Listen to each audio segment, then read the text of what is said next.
नमस्कार दोस्तों, defence news Hindi में आपका स्वागत है। आज की मुख्य खबरें। भारत, ईरान और आर्मीनिया की तीसरी त्रिपक्षीय वार्ता तेहरान में आयोजित। भारत, ईरान और आर्मीनिया ने सोमवार को तेहरान में तीसरे दौर की त्रिपक्षीय वार्ता आयोजित की। विदेश मंत्रालय के अनुसार यह बैठक 8 सितंबर को हुई।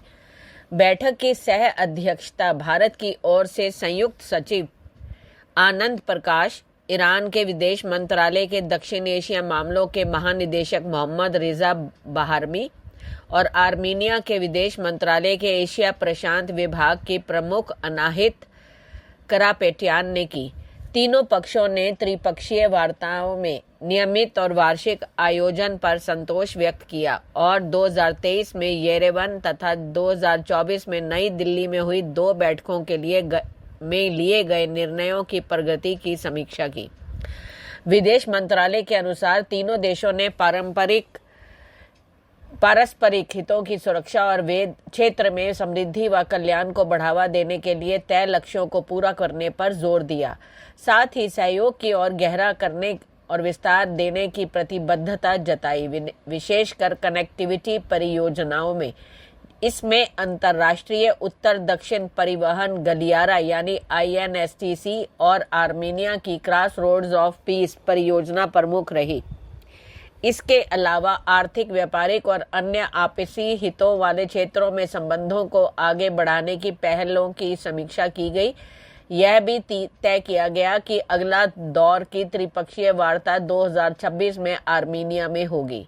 अगला, जापानी शिपिंग कंपनी MOL भारतीय शिपयार्डों में से जहाज़ों की खरीद में रुचि दिखा रही है। जापानी शिपिंग दिग्गज मित्सुई OSK लाइन्स भारत के जहाज निर्माण उद्योग में रुचि दिखा रही है और भारतीय शिपयार्डों जैसे कि मझगांव डॉक शिप बिल्डर्स और garden reach ship builders and engineers से जहाज खरीदने पर विचार कर रही है। भारत सरकार भी इस सहयोग का समर्थन कर रही है क्योंकि यह मेक इन इंडिया पहल को बढ़ावा देता है और भारत को जहाज निर्माण का वैश्विक केंद्र बनने में मदद करता है। यह कदम जापानी शिपिंग कंपनी के लिए लागत कम करने और जहाज निर्माण के अवसरों को बढ़ाने के साथ साथ भारतीय शिपयार्डों के लिए अंतर्राष्ट्रीय विस्तार के अवसर खोलता है। अगला, भारतीय सेना और नौसेना के कमांडो ने सिक्किम में उच्च ऊंचाई पर लड़ाकू गोतेखोरी अभ्यास किया। भारतीय सेना के पैरा स्पेशल फोर्सेस और नौसेना के मरीन कमांडो यानी मार्कोस ने हाल ही में सिक्किम में 17,000 फीट की ऊंचाई पर एक सप्ताह तक संयुक्त स्कूबा और लड़ाकू डाइविंग अभ्यास किया। रक्षा अधिकारियों ने सोमवार को यह जानकारी दी। 30 अगस्त से 5 सितंबर के बीच आयोजित इस अभ्यास में अत्यधिक ठंडे पानी और चुनौतीपूर्ण पहाड़ी इलाकों में सेनाओं का परीक्षण किया गया।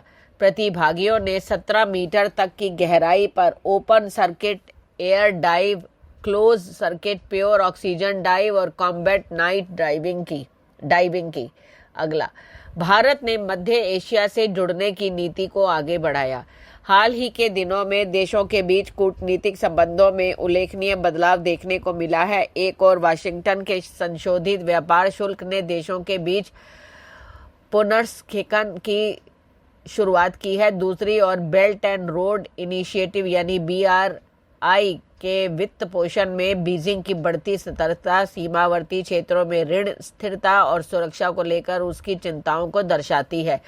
चीन पाकिस्तान आर्थिक गलियारे CPEC के प्रमुख घटक में बीजिंग का अचानक पीछे हटना विदेशी निवेश के प्रति अधिक संयमित रुख का संकेत देता है। देरी, चीनी कर्मियों के लिए सुरक्षा खतरे और इस्लामाबाद की पुनर्भुगतान संबंधी कठिनाइयों ने बीजिंग की जोखिम सहनशीलता की परीक्षा ली है। इस बीच दिल्ली ने अपने कनेक्ट सेंट्रल एशिया नीति को दोगुना कर दिया तथा चाबहार को अफगानिस्तान और उससे आगे तक पहुंचाने के लिए महत्वपूर्ण मार्ग के रूप में इस्तेमाल किया है। 7 सितंबर को भारत के राष्ट्रीय सुरक्षा सलाहकार अजीत डोभाल ने ईरान के अपने समकक्ष अली अकबर अहमदियान के साथ टेलीफोन पर बात की। खबरों के अनुसार उनकी बातचीत दोनों देशों के सहयोग बढ़ाने और वर्तमान क्षेत्रीय स्थिति पर केंद्रित रही। चर्चा के दौरान चाबहार बंदरगाह परियोजना पर भी ध्यान केंद्रित किया गया। अगला, ब्रिक्स समिट में जयशंकर बोले ट्रेड पॉलिसी निष्पक्ष और सबके फायदे वाली हो। विदेश मंत्री एस जयशंकर सोमवार को ब्रिक्स समिट के इमरजेंसी वर्चुअल समिट में शामिल हुए। इस दौरान जयशंकर ने कहा, ट्रेड पॉलिसी निष्पक्ष, पारदर्शी और सभी के फायदे वाली होनी चाहिए। अमेरिकी राष्ट्रपति डोनाल्ड ट्रंप का नाम लिए बिना जयशंकर ने कहा कि दिक्कतें खड़ी करने और लेन देन को मुश्किल बनाने से कोई फायदा नहीं मिलेगा। व्यापार को हमेशा सुगम बनाना चाहिए। वर्चुअल समिट में चीन के राष्ट्रपति शी जिनपिंग, रूस के राष्ट्रपति व्लादिमीर पुतिन, ब्राजील के राष्ट्रपति लूला डी सिल्वा भी शामिल हुए। पहले बैठक में पीएम मोदी शामिल होने की खबर भी थी। इस समिट का मकसद अमेरिका की टैरिफ नीतियों से पैदा हुई व्यापारिक चुनौतियों पर चर्चा करना था। अमेरिका ने भारत, ब्राजील जैसे देशों पर 50% तक टैरिफ लगाया है। ब्रिक्स 11 प्रमुख उभरती हुई अर्थव्यवस्थाओं वाले देशों का एक समूह है। अगला, नेपाल में जारी हिंसा पर भारत की पैनी नजर। विदेश मंत्रालय ने कहा है कि हम कल से नेपाल में हो रहे घटनाक्रम पर बारीकी से नजर रख रहे हैं। प्रदर्शन के दौरान भड़की हिंसा में कई युवाओं की जान जाने से बेहद दुखी हैं। हमारी संवेदनाएं और प्रार्थनाएं मृतकों के परिवारों के साथ है। हम घायलों के शीघ्र स्वस्थ होने की भी कामना करते हैं। एक घनिष्ठ मित्र और पड़ोसी होने के नाते ये आशा करते हैं कि सभी संबंधित पक्ष संयम बरतेंगे और शांतिपूर्ण तरीकों और बातचीत के जरिए किसी भी मुद्दे का समाधान करेंगे। नेपाल में भारतीय नागरिकों को सलाह दी जाती है कि वे सावधानी बरतें और नेपाली अधिकारियों द्वारा जारी किए गए कदमों और दिशा निर्देशों का पालन करें। अगला, राष्ट्रपति ट्रंप ने भारत अमेरिका संबंधों पर किया बड़ा ऐलान, जारी रहेगी व्यापार वार्ता। अमेरिकी राष्ट्रपति डोनाल्ड ट्रंप ने मंगलवार को कहा कि वह आने वाले हफ्तों में प्रधानमंत्री नरेंद्र मोदी से बात करेंगे।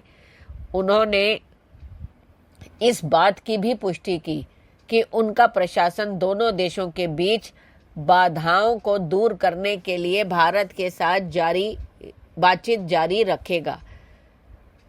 ट्रुथ सोशल पर एक पोस्ट साझा करते हुए ट्रंप ने लिखा, मुझे यह घोषणा करते हुए खुशी हो रही है कि भारत और अमेरिका दोनों देशों के बीच व्यापार बाधाओं को दूर करने के लिए बातचीत जारी रखे हुए हैं। पीएम मोदी को उन्होंने बताया अच्छा दोस्त। उन्होंने आगे कहा कि मैं आने वाले हफ्तों में अपने बहुत अच्छे दोस्त प्रधानमंत्री मोदी से बात करने के लिए उत्सुक हूं। उन्होंने यह भी कहा कि मुझे पूरा विश्वास है कि हमारे दोनों महान देशों के लिए एक सफल निष्कर्ष पर पहुंचने में कोई कठिनाई नहीं होगी। धन्यवाद।